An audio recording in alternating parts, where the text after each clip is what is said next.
Polemik pembayaran uang kuliah tunggal menggunakan pinjaman online di lingkup kampus menjadi perbincangan. Pasalnya banyak dari mahasiswa yang mengaku menggunakan pinjaman online agar tetap bisa melunasi uang kuliah tunggal. Lantas seperti apa kampus menanggapi hal tersebut? Berikut berita selengkapnya untuk Anda. Uang kuliah tunggal atau UKT ialah biaya kuliah yang ditanggung oleh setiap mahasiswa yang disesuaikan dengan kemampuan ekonominya masing-masing.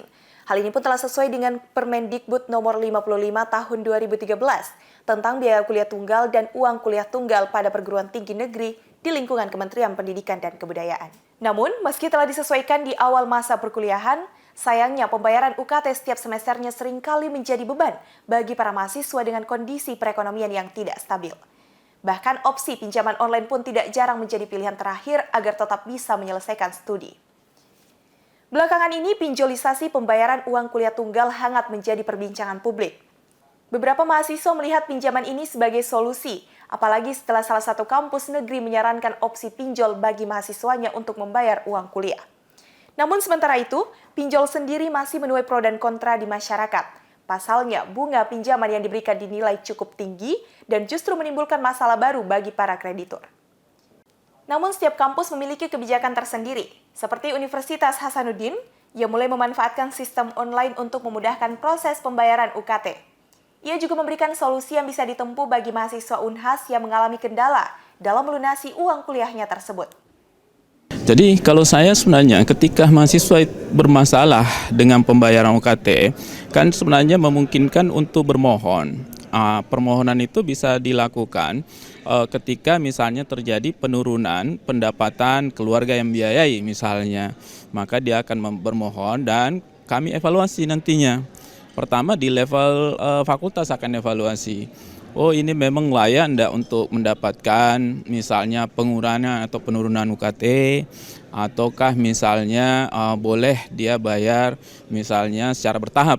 Nah, tapi itu nanti tentu melalui proses verifikasi tentunya. Nah, mengenai fenomena pinjol ya yang lagi marak ini, kami di Unhas kan belum ada sistem itu. Ya, kita belum ada.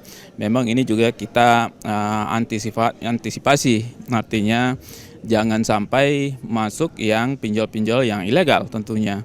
Ya, kalau misalnya yang bersangkutan sendiri ya nanti itu individu.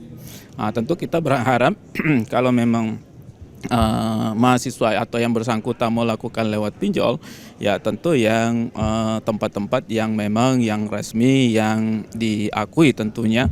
Silakan, tapi kami tidak dalam proses itu. Ya, kami dalam proses bahwa mahasiswa yang bersangkutan telah melakukan pembayaran pada UKT-nya. Namun Universitas Hasanuddin tetap memberikan kelonggaran, termasuk bagi mahasiswa yang walinya mengalami penurunan pendapatan untuk melakukan permohonan.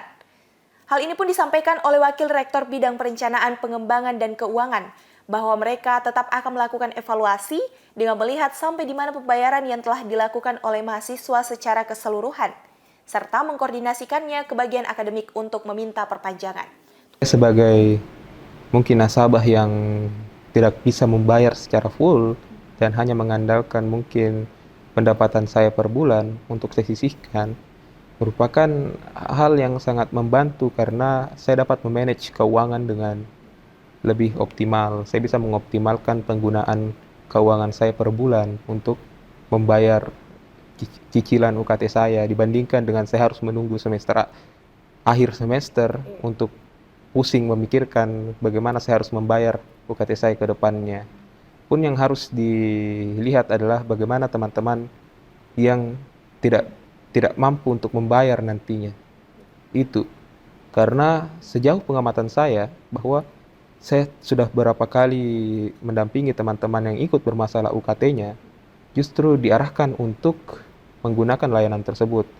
Hal yang patut disayangkan menurut saya karena sudah saya rasa bukan penggunaan pinjaman online pendidikan itu adalah opsi. Dia bukan merupakan pilihan utama. Jadi solusi yang saya tawarkan adalah bagaimana agar mungkin pihak kampus melaksanakan amanat dari Undang-Undang Dikti ini, pasal 76 itu, tentang bagaimana kampus harus memenuhi hak-hak mahasiswa terkait dengan pembayaran uang kuliah tunggal.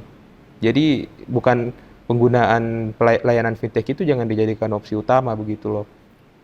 Tapi perlu adanya pengertian dari pihak kampus sendiri untuk menyesuaikan beban yang dihadapi mahasiswa dengan ya bagaimana sejauh ini kampus mampu memenuhi hak-hak mahasiswa tersebut.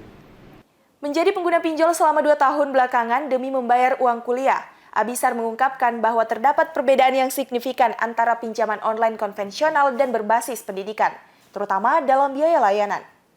Menurutnya, pinjol berbasis pendidikan telah membantunya untuk bisa tetap melanjutkan pendidikan selama 2 tahun terakhir. Namun ia juga sangat menyayangkan respon kampus yang menjadikan opsi utama bagi mahasiswanya untuk pinjol, alih-alih memberikan keringanan atau perpanjangan waktu pembayaran UKT.